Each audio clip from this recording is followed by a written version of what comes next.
Hola, soy Rito Locuendo. Hoy traigo un nuevo creepypasta del experimento Person Buen. Vamos al creepypasta. En diciembre de 1983, el Dr. Gary Duncan y un grupo de científicos pioneros en neurociencias de la Universidad de Chapel Hill en Carolina del Norte realizaron un experimento radical en un edificio privado.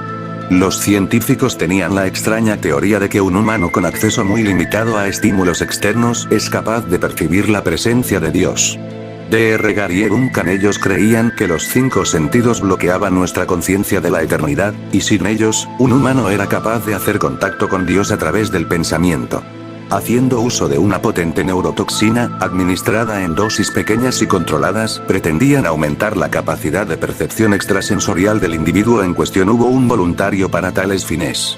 Universidad Chapel Hill. Harry S. Person, un hombre viejo que dijo: "No tengo nada como para seguir con vida", fue el sujeto de pruebas. Para purgarlo lo mayor posible de toda percepción externa, los científicos hicieron una compleja operación en cual gran cantidad de nervios sensoriales conectados al cerebro eran quirúrgicamente cortados. La droga le fue administrada, vía intravenosa, en pequeñas cantidades, pero de manera permanente. El anciano quedó solo con sus pensamientos. Los científicos lo monitoreaban mientras él hablaba sobre su confuso estado mental, susurraba frases que ellos no podían escuchar muy fácilmente. Después de 4 días, el hombre dijo que estaba escuchando voces ininteligibles en su cabeza. Tomándolo como si fuera un síntoma de psicosis, los científicos le dieron poca importancia a las preocupaciones del hombre. 2 días después, el hombre lloraba diciendo que podía escuchar a su esposa muerta hablando con él, y aún más, él podía responderle. Los científicos estaban intrigados, pero no estaban convencidos del sujeto, no hasta que comenzó a decir los nombres de parejas o parientes muertos de los científicos. Él mencionó información personal a los científicos que solo sus esposas o padres muertos hubieran podido saber. Al llegar a este punto, una cantidad notable de científicos dejaron la investigación. Después de una semana conversando con los muertos, el sujeto entró en un estado con mucho estrés, diciendo que las voces eran demasiadas y constantes a cada momento. Su mente era bombardeada por cientos de voces que se rehusaban a dejarlo solo. Él frecuentemente se tiraba contra la pared, tratando de infringirse una respuesta al dolor. Les rogó a los científicos una mayor cantidad de droga, así podía escapar a las voces mientras dormía. Esta táctica funcionó por 3 días, hasta que tuvo severas noches de terror. El sujeto repetidamente decía que podía ver y oír a los muertos en sus sueños. Un día después, el sujeto comenzó a gritar y arañar sus casi inútiles ojos, esperando sentir algo del mundo físico. El anciano histéricamente decía que las voces de los muertos eran reales y hostiles, hablando del cielo, el infierno y del fin del mundo. En un momento, el grito "no hay perdón". Lo hizo durante 5 horas consecutivas. Continuamente rogaba ser sacrificado, pero los científicos estaban convencidos de que estaban cerca de establecer contacto con Dios. Después de varios días, el sujeto no podía formar una frase coherente. Aparentemente loco, comenzó a arrancar a mordiscones pedazos de carne de su brazo. El Dr. Duncan corrió dentro de la sala de pruebas a atarlo a su camilla para que no se suicidase. Después de unas horas atado, el sujeto detuvo su forcejeo. Comenzó a mirar al techo y las gotas de lágrimas cursaron su cara por 2 semanas. El sujeto era hidratado manualmente por su llanto constante. Eventualmente, giró su cabeza, hizo contacto con los ojos de un científico por primera vez desde el comienzo del estudio. Él susurró: "He hablado con Dios, y Él nos ha abandonado", y sus signos vitales se detuvieron. No hubo una causa patológica para su muerte. Parecía que el anciano simplemente había decidido morir. Es increíble lo solos y tristes que se quedan los muertos. Aldo Astete Cuadra, Necrópolis. Desde joven me hice muy cercano al Dr. Hoffman. Recuerdo que él era jefe del departamento de pabellón y maternidad del Hospital X. Lo conocí cuando había terminado mis estudios académicos en medicina y me encontraba realizando mi práctica profesional en dicho recinto hospitalario. Hoffman, cuyo verdadero nombre mantendré en absoluta reserva por razones que considerarán obvias al finalizar la lectura, contaba en esa época con 55 años, y poseía vasta experiencia en el ámbito de la medicina. Además, en su trayectoria como médico, recibió varios reconocimientos por su trabajo, tanto a nivel interno como internacional. La publicación de importantes libros de neonatología resultó ser una fuente inspiradora inagotable para muchos de sus colegas alrededor del orbe. Era un orgullo para el sanatorio contar con él entre sus filas, y aquello era mérito suficiente para que Hoffman, en un futuro no muy lejano, asumiera las directrices del recinto. Cuando el galeno W. Rice falleció de una cardiopatía pulmonar, en 1830, Hoffman fue elegido como director general del recinto hospitalario. Tras el pesar provocado por aquella inesperada muerte, Hoffman debió asumir rápidamente sus nuevas funciones al mando del sanatorio. Para ello contrató a un experto y célebre neonatólogo, y amigo personal como me enteré con posterioridad, para que se encargara del puesto que Hoffman había dejado vacante. El Dr. Pearson, también me reservaré su verdadera identidad, era un excelente profesional, con tantos galardones como Hoffman, y recibió de muy buena gana el puesto que su amigo le había legado. Pearson era un tipo muy delgado, de cara enjuta, nariz aguileña y tez blanca, no medía más de 1,70 m. Su cabello no era muy dócil, sus colegas lo apodaron peluca de clavos, y usaba un gran mostacho para ocultar su dentadura imperfecta. A pesar de sus defectos anatómicos, Pearson era un excéntrico muy capacitado no solo en medicina, sino también en física, química, astronomía y algunas otras actividades que él llamaba extrasensoriales. Aprovechando sus conocimientos y creatividad innatos, Pearson creó una máquina que, según él, pues aún no tenía la chance de ocupar su nueva herramienta, por medio de pequeñas descargas eléctricas a través de membranas dirigidas al cerebro del individuo, podía proyectar en un monitor los sueños de los seres humanos. Si bien este invento no era una idea original de Pearson, pues tiempo atrás ya varios científicos intentaron adentrarse en este terreno, él proponía algo distinto, ya que pensaba ocupar su instrumento no en adultos, sino que su objeto de estudio serían niños recién nacidos. Para ello, Pearson tenía una hipótesis. Planteaba, y con mucha razón, que los humanos representamos en los sueños una imagen real y familiar entremezclada con alucinaciones establecidas por diversos elementos externos que afectan de buena o mala forma en la psiquis y en el cuerpo de la persona. Por ejemplo, un niño de 12 años al dormir puede soñar con una cancha de fútbol en la cual se desarrolla un alegre encuentro deportivo. Esa sería su imagen real y familiar. Mientras tanto continúa el partido, el soñador da un gran salto y vuela sobre sus adversarios y anota un golazo que lo hace sudar y lo deja sediento.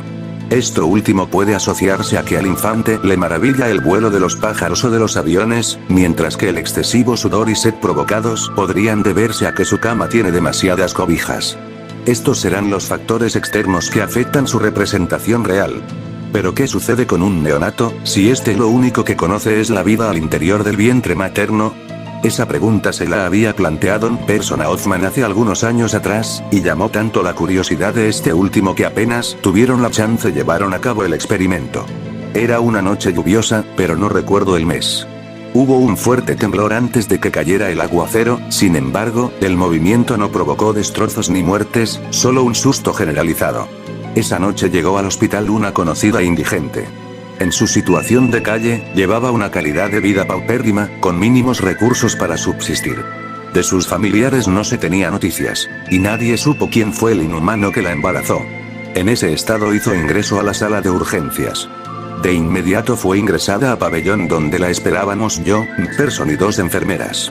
El paramédico hizo entrega de la tabla con los datos de la futura madre al doctor, al cual le brillaron los ojos de una manera extraña, como de complacencia, y, esbozando una sonrisa sarcástica, dijo que él se iba a encargar del parto.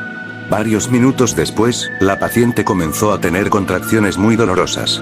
Fue en ese preciso instante que Pearson dijo que el procedimiento se estaba complicando y ordenó que todos salieran de la sala y que llamaran de urgencia a Hoffman.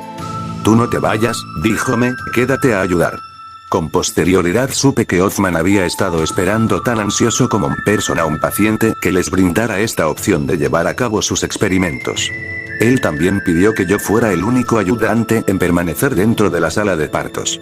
Apenas entró Hoffman, Pearson le hizo un comentario al oído. Del rostro del director brotó la misma sonrisa que había visto anteriormente en la cara de su amigo. «Estimado colega», me dijo, «prepárese. Porque será parte de un experimento que pasará a la historia de la medicina mundial». Al escucharlo sudé y me puse muy nervioso, pues no consideraba la magnitud del estudio de ambos doctores. Al instante, Pearson preparó una jeringa que puso en una bandeja de aluminio cerca de la cabeza de la paciente, quien ya no daba más de dolor, pues el parto estaba próximo. «Doctor, ayúdeme», gemía la futura madre. No se preocupe, respondió Pearson, entregándole un poco de seguridad y confianza, todo saldrá bien. Según el reloj en la pared eran las 23:58 de un lunes. No pude saber a ciencia cierta si aquella noche hacía frío o eran mis nervios los que me jugaban una mala pasada. Me arreglé el delantal y me puse los guantes quirúrgicos para quedar presto a cualquier solicitud de Hoffman o Pearson. Le inyectaré la anestesia raquídea, comentó Pearson. Perfecto, respondió Hoffman. Al minuto me dijo. Verifica que los instrumentos estén funcionando.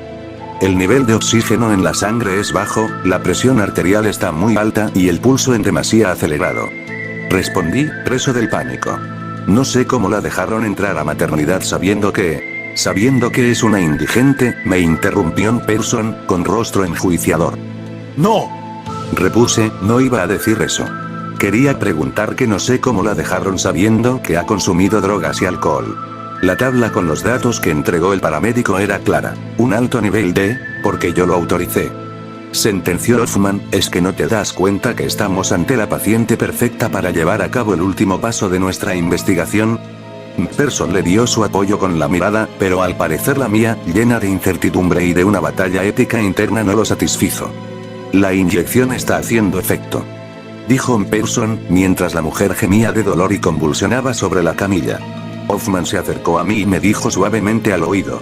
Considera que si a esta mujer le llegase a pasar algo durante el parto, nosotros saldríamos libre de polvo y paja, argumentando que hicimos todo lo posible por ayudarla, a pesar del estado en que se encontraba, pero que por nuestro juramento ético y nuestra disposición moral decidimos salvar una vida aún en desmedro de otra. Después de darme una mirada tranquilizadora me guiñó el ojo, asumiendo que yo había entendido el mensaje subliminal. Las máquinas comenzaron a emitir pitidos cada vez más frecuentes, pues la presión y el pulso de la paciente estaba por las nubes. No obstante, con sus últimas fuerzas y con lo poco que le quedaba de cordura por culpa del alcohol y las drogas, la futura madre pujaba, hasta que dio a luz a un pequeño varón envuelto en sangre y restos de placenta, el cual lloró al ser tomado en brazos por Pearson. Ven, me dijo. Límpialo mientras preparo mi invento. Pero la madre, está convulsionando, está a punto de morir, dijo Hoffman. Déjala, ya no es importante. Dediquémonos a lo nuestro. Mientras limpiaba al neonato, escuchamos el pitido fijo, estable e inequívoco del electrocardiógrafo. La madre había muerto. Me sentí incómodo, temblaba con el niño en mis brazos, traté de decir algo pero no pude emitir palabras. A los pocos segundos Pearson me pidió que instalara al niño en una camilla contigua, para luego pegarle una a una las membranas que conectarían el pequeño cráneo del infante a su novedoso invento. Junto a nosotros llegó Hoffman con su rostro sudado y pálido, pero evidenciando un profundo interés en el objeto de estudio y sus futuras consecuencias. Pearson encendió un monitor, en el cual, según su tesis, deberían revelarse los recuerdos pueriles del bebé. Estoy ansioso, comentó, frotándose las manos. Espero que todo funcione según lo estudiado, agregó Hoffman. Yo permanecí en silencio, pero no perdía detalle del acontecimiento. Pasaban los minutos y no se veía nada en la pantalla del monitor. Pearson acomodó nuevamente las membranas en la cabeza del neonato, con cara de preocupación por los resultados. Hoffman parecía haber perdido la confianza, pues se le notaba sin ánimo, con su brazo izquierdo sobre el pecho y la mano diestra sosteniendo el mentón. No entiendo, exclamó Pearson, todo está bien conectado. Hoffman mantuvo el mutismo y giró, dándonos la espalda, sin esperanzas y renunciando a la posibilidad del éxito del proyecto. Habían pasado aproximadamente 15 minutos y el monitor continuaba en blanco, pero de pronto. Miren la pantalla, grité. Ambos doctores observaron pero no pudieron ver nada, pues la imagen que vi duró lo que dura un pestañeo. ¿Qué pasó?, preguntó Pearson. ¿Qué viste?, consultó Hoffman. Ambos me miraron ansiosos, casi en éxtasis. Vi algo, dije, incrédulo de mis propias palabras. Fue como una imagen muy borrosa, y mientras trataba de articular alguna frase más coherente, en la pantalla del monitor apareció clara y nítida lo que ambos doctores, y a esas alturas también yo, estaban esperando. Era un globo, lleno de líquido, que se sacudía de un lado a otro en una densa oscuridad. Pese a esto último, de pronto se vio un par de diminutas manos y piernas moviéndose en forma desesperada, como queriendo huir. También apreciamos, aunque por breves instantes, el cordón umbilical. Luego vimos que la esfera se alejaba con lentitud hasta que todo fue una mancha de luz blanca. Al fin de la secuencia se pudo ver el rostro de la madre del niño, sudada y pálida, muerta. La imagen completa no duró más de 40 segundos, pues, lamentablemente, el neonato corrió la misma suerte que su progenitora, falleciendo tras el experimento. Person estaba desconectando las frías membranas del cráneo del pequeño, cuando de repente, mientras despegaba la última, el monitor volvió a encenderse con una breve y horrible imagen. Vimos al niño abrazado a su madre muerta, la cual abrió de súbito los ojos, y era como si nos mirara a través de la pantalla. Afortunadamente para nosotros la última y macabra visión duró solo un par de segundos, los que fueron suficientes para dejarnos estáticos y fríos como las manos de la muerte. Fin.